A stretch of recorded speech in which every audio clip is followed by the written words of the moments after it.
जय श्री राम, सत श्री अकाल। आज मैं आपका अपना गौरव नयन आपके समक्ष आया है कि मुश्किल समय में लड़ने की सीख, मुश्किल समय में कैसे लड़ना चाहिए उसके बारे में बताने आया हूँ। एक बार मेरे गुरुजी मेरे घर पर आए, उन्होंने पूछा कि आप कितनी रोटी खाते हो? मैंने कहा 4 रोटी खाता हूँ। आपकी बहू कितनी रोटी खाती है? मैंने कहा 3 रोटी खाती है। कुल कितनी होगी? 7। तुम्हारे बच्चे कितनी रोटी खाते हैं? 4। दो बच्चे हैं, दो रोटी खाते हैं, 4 रोटी हो गई। 4 4 8 और 3 11 रोटी हो गई। गुरुजी ने कहा 11 रोटी हो गई। काम वाली बाई कितनी रोटी खाती है? मैंने कहा जी 5 रोटी खाती है। 11 और 5 16 हो गई। उसके बाद बोला अगर आपका कोई इष्ट मित्र आ जाए तो 4 रोटी उसकी जोड़ लो। 16 और 4 19 हो गई। गुरुजी बोले मेरे जैसा कोई आ जाए तो 4 रोटी उसकी जोड़ लो। 19 और 4 23 रोटी हो गई। 23 रोटी की आपको प्रतिदिन जरूरत है। उन्होंने कहा आप प्रतिदिन 46 रोटी पकाओ। मैंने कहा जी पकाएंगे दादाजी।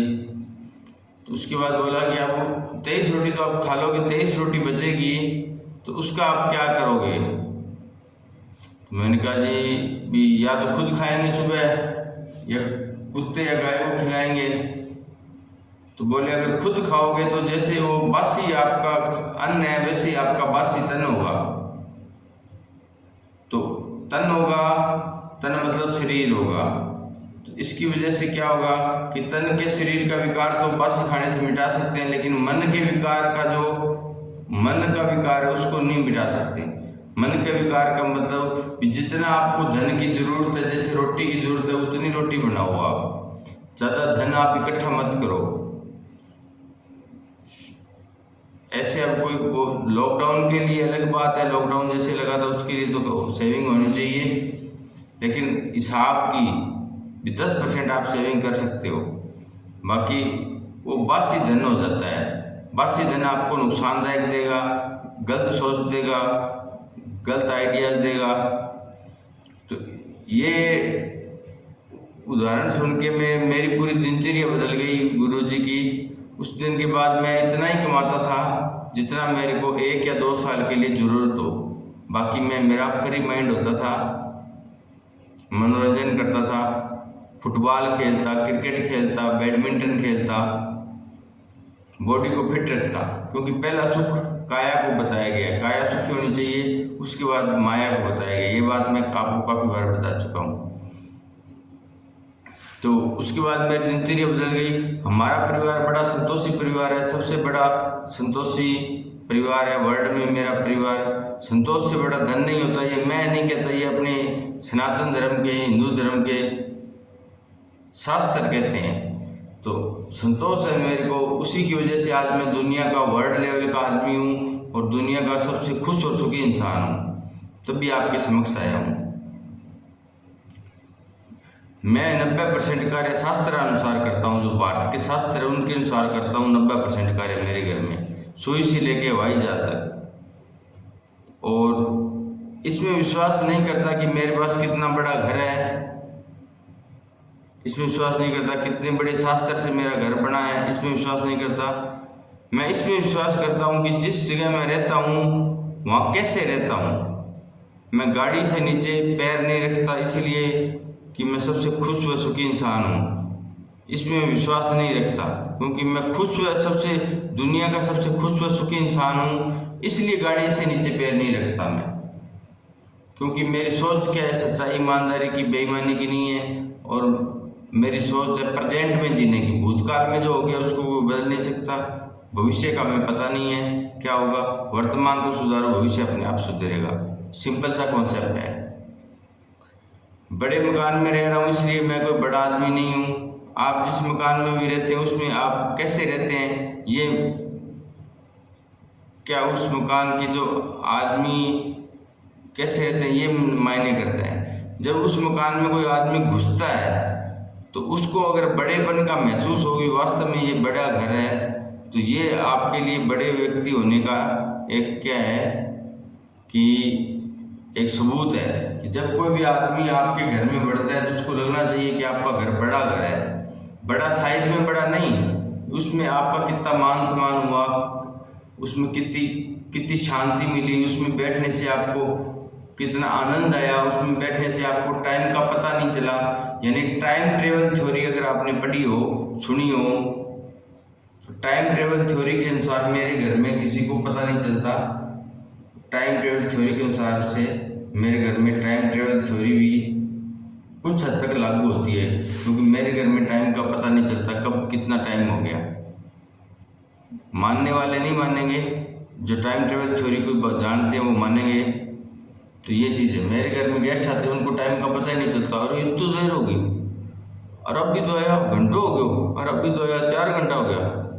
ऐसे होता है मेरे घर में, क्योंकि मेरे घर में एक एक कील, एक एक लाइट का बटन, एक एक चीज़ मेरी वास्तु से लगी हुई है। तो यही बात है कि हमारे गुरुजी की कृपा से मेरे चेहरे पे देखो झुर्रियाँ नहीं है। 40 साल का हो गया मैं, ये देखो,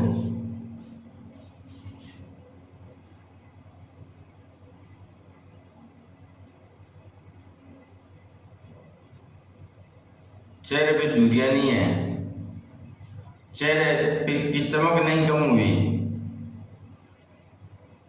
आंख की भी निर्मलता बरकरार है। ये चीज़ें हैं। जब हमारे मित्रों को, अब इसमें क्या है कि जब हम हमारे मित्रों को पास जाते हैं तो मित्र भी हमारे पास आते हैं, मित्र हमें स्नेह करते हैं, मित्र को स्नेह करते हैं। ये थोड़ी सी स्टिल मार रही है मूवी। हम हमारे मित्रों को स्ट्रॉन्ग करते हैं, मित्र हमारे को स्ट्रॉन्ग सपोर्ट करते हैं। तो मित्र आते हैं, रिश्तेदार आते हैं, तो इसी वजह से कभी किसी सपोर्ट की जरूरत पड़ती है तो मित्र और रिश्तेदार हमें पूरा सपोर्ट करते हैं।